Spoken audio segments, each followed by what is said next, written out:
Welcome everyone to this Age of Empires 4 build order tutorial for the Japanese. And today we're going to go for a fast feudal rush with the Japanese. And the first things first, as usual, queue up villagers in your town center. You're going to take the first starting villagers to sheep, and then we're going to be getting the scout out and about to find as many sheep as possible. We're going to take the first villager that comes out from the town center to go build a farmhouse, and then go to build a forge, and then go to gold. Now, the farmhouse is the house equivalent for the Japanese, but it also has the mill upgrades, or well, if you were going to make mills for the other civilizations. In any case, once that farmhouse is built, we're actually going to be queuing up Tawara, which is going to be increasing the carry capacity of our villagers, making them move faster as well, and also boost up the gather speed from berries, which we'll go on to later. So there we are. We're going to be queuing up Tawara, and then the next two villagers are going to come out to gold to make 6 on food and 3 on gold. And so the idea of this Japanese feudal rush build order is that we're going to be dropping down a stable as soon as we get to that feudal age, and then we're going to be training the bannerman, which is incredibly strong, in many ways even stronger than a French feudal knight, but also it's going to be increasing the damage output from our horsemen, which we'll be following it up with. So we're going to be going for the bannerman and then constant horseman production. So now that we've got 3 villagers on gold, we're going to send the next 3 villagers to go to food, and that'll give us 9 on food and 3 on gold. Also, we're going to be getting the daimyo manor upgrade from the town center when you do get to the feudal age, and that's going to be really bolstering up your economy. And to just touch upon about the end point of this build order, you're going to be getting constant horseman production, but by the end of it, you're going to be seeing on your screen a good breakdown in case you want to be adding the yumi ashigaru, so you can actually aim for getting constant horseman production with the bannerman and the yumi ashigaru, the archer ranged unit follow-up for the Japanese.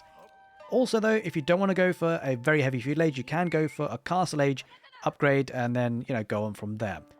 It depends on really what you want to be doing in the matchup and how aggressive your opponent is being as well, also how much damage you're getting.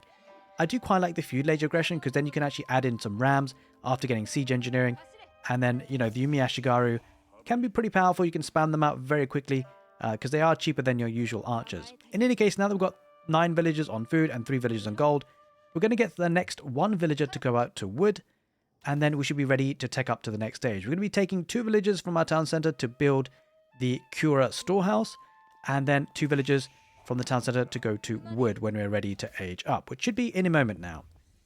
Now just bear in mind the positioning of your Cura storehouse is actually really important. You want to leave 2 tiles away from your town center, usually in the sort of southeast border or southeast corner of your town center, just because of the way the farms spawn. And as you can see, we've rebalanced our economy. So after the rebalance, we should have 5 on food, 3 on wood, and 3 on gold. Now the next 5 villagers are going to be coming out to build a forge and to go to stone. Now that stone will be really useful for upgrades, but also more importantly, the daimyo manor. And so now that we are actually starting to get to the next stage, now is a good time to scout your opponent to find out where you can attack and do some damage. You will have to wait for the wood to be dropped off a little bit there for the forge being built by the villagers on stone.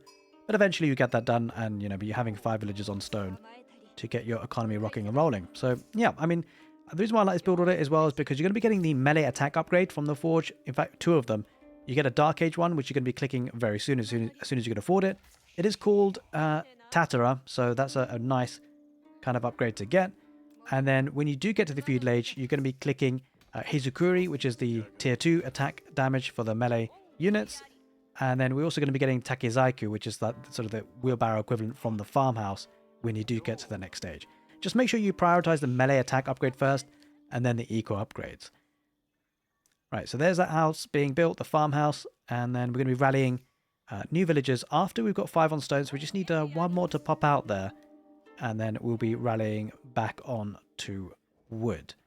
Pretty much there, you can just keep your villagers coming out from the town center to go to wood, and then you'll be in a good spot. Like, obviously depends if you want to go for the castle age or full feudal age aggression, but eventually you want to seed some farms with that extra wood anyway.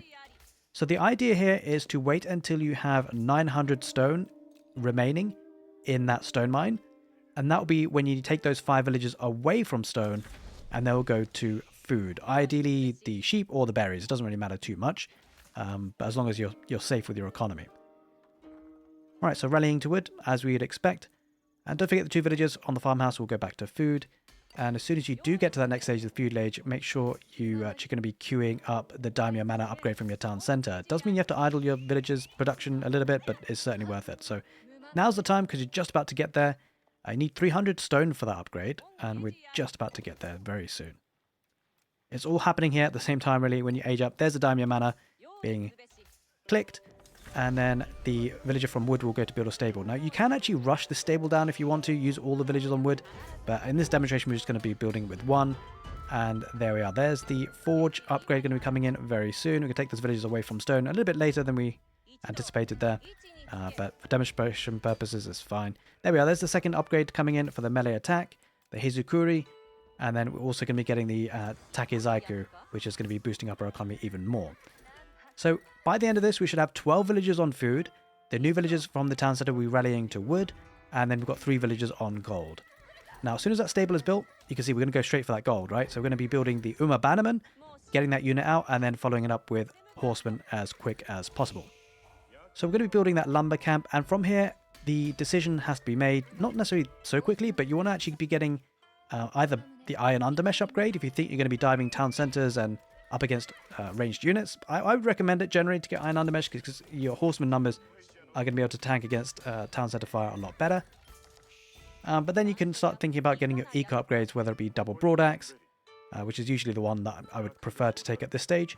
Make sure you build your farmhouses and rally all the way over to the main wood line. Now that you do have 12 villagers on food, you can actually start seeding farms, potentially if you want to go for the castle age, and then work your way there. But if you want to go for a full feudal age aggression, as you can see we're just getting iron undermesh there. If you want to go for a full feudal age aggression, you can then start to build an archery range, as you can afford it because you're going to be rallying to wood. You will get there eventually, and then start training the Yumi Ashigaru. And now if you do go for that combination of horseman and Yumi Ashigaru, check out the screen right now because it will show you the breakdown of the village counts you need on food and wood. It's a general rough idea and guide, but it can be very useful. I hope you guys enjoyed this Japanese build order tutorial for Age of Empires 4. Take care and see you next time.